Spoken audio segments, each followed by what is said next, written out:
رمضان شہر الرحمت والبرکہ، رمضان وہ مبارک مہینہ ہے جس میں اللہ تعالیٰ اپنے بندوں پر خصوصی رحمتیں اور برکتیں نازل فرماتا ہے، شیاطین کو قید کر کے اپنے بندوں کو نیکی کے کاموں کی رغبت دلاتا ہے تاکہ بھلائی کے کام کرنا ان کے لیے آسان ہو جائے۔ رسول اللہ صلی اللہ علیہ وسلم نے فرمایا، اذا کان رمضان فتحت ابواب الرحمت، جب رمضان کا مہینہ آتا ہے تو رحمت کے دروازے کھول دیے جاتے ہیں۔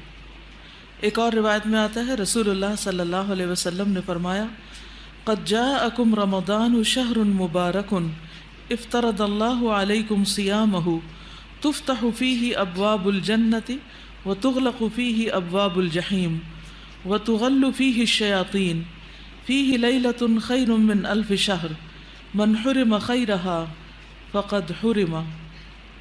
تحقیق تمہارے پاس رمضان آیا ہے، یہ برکتوں والا مہینہ ہے، اللہ تعالیٰ نے اس کے روزے تم پر فرض کیے ہیں، اس میں جنت کے دروازے کھول دیے جاتے ہیں اور جہنم کے دروازے بند کر دیے جاتے ہیں، شیاطین جکڑ دیے جاتے ہیں۔ اس میں ایک رات ہے جو 1000 مہینوں سے بہتر ہے، جو اس کی بھلائی سے محروم رہا تحقیق وہ محروم ہی رہا۔ اب سوال یہ پیدا ہوتا ہے کہ اللہ سبحانہ وتعالیٰ کی رحمت کے خزانے تو بھرے ہوئے ہیں اور اس کی رحمتوں کا نزول بھی ہو رہا ہے، لیکن وہ کون سے کام ایسے ہیں، وہ کیا طریقہ ہے ایسا کہ جس سے ہم اس رحمت کے مستحق قرار پائیں؟ آپ میں سے کتنے لوگ بل گیٹ کو جانتے ہیں؟ کافی لوگ۔ جی، بل گیٹ کس لحاظ سے مشہور ہے؟ مائکروسافٹ کے مالک ہونے کے حساب سے، اور اس کی وجہ سے اس کے پاس مال و دولت کی بھی بہت کثرت ہو گئی۔ آپ اس کو جانتے ہیں، کیا وہ بھی آپ کو جانتا ہے؟ آپ اس کے خزانوں سے کیسے فیض حاصل کر سکتی؟ کیوں نہیں کر سکتی؟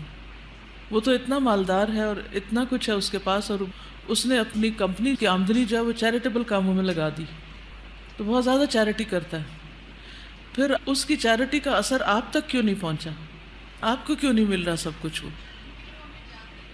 وہ آپ کو نہیں جانتا اور آپ کی اس تک رسائی نہیں، ٹھیک ہے؟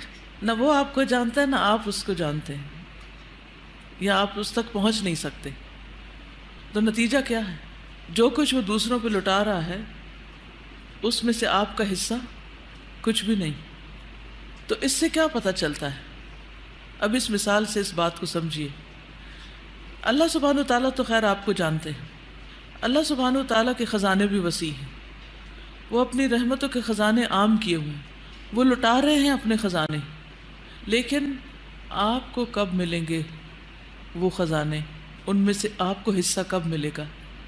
جب آپ کا اللہ تعالیٰ سے تعلق ہوگا، آپ اللہ تعالیٰ کو راضی کریں گے، آپ اللہ تعالیٰ کی طرف متوجہ ہوں گے، آپ اس کو یاد کریں گے۔ فاذکرونی اذکرکم، تم مجھے یاد کرو میں تمہیں یاد کروں گا۔ تو اگر آپ یہ چاہتے ہیں کہ آپ کو رمضان المبارک میں اور رمضان کے علاوہ بھی، کیونکہ اللہ سبحانہ وتعالیٰ کی رحمتیں آپ پر صرف رمضان میں نہیں بلکہ رمضان کے علاوہ بھی ہوتی، تو جب اللہ سبحانہ وتعالیٰ کی رحمتیں عام ہیں تو ان سے فائدہ کون اٹھاتے ہیں؟ جو خود ان کی طرف متوجہ ہوتے ہیں، ایسے کام کرتے ہیں کہ جن سے رحمت نازل ہوتی ہے۔ تو اچھے کام کرنے بہت ضروری ہیں تاکہ ہم اللہ تعالیٰ کی رحمتوں سے حصہ پا سکیں۔ اس کے لیے اپنی عبادات کو مزید بہتر بنائیں، صدقہ و خیرات ڈیلی کریں، دوسروں کی مدد کریں، سلام کریں کثرت کے ساتھ، اور مسکراہٹ میں سبقت لے جانے کی کوشش کریں۔ اسی طرح اس دعا کو بھی پڑھیں، یا حی یا قیوم برحمتک استغیث اصلح لی شأنی کلہ ولا تکلنی الی نفسی طرفۃ عین۔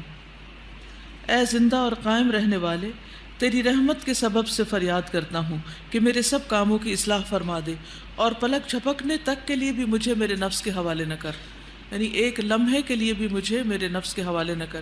تو اگر ہم اپنے نفس کی بات مانیں گے تو پھر یقیناً وہ برائیوں کی طرف لے جائے گا، تو اس لیے نفس سے بچنے کے لیے اللہ تعالیٰ کی پناہ لینا ضروری۔ اچھا، رمضان سے بھرپور فائدہ اٹھانے کے لیے ایک چھوٹی سی ٹپ آپ کو دینا چاہوں گی کہ دن میں آپ کو کئی کام کرنے ہیں، کچھ کام اجر اور ثواب کے اعتبار سے بہت بہتر ہیں، کچھ کام ایسے ہیں جو آپ کے فرائض میں شامل ہوتے ہیں۔ آپ آج کے دن پورے دن میں اپنا جائزہ لیں گے کہ آپ کے دن کے مختلف حصوں میں آپ کا انرجی لیول کیا تھا، آپ کی فیلنگ اور کیفیت کیا تھی، کون سا کام آپ کس وقت زیادہ بہتر طور پہ کر سکے۔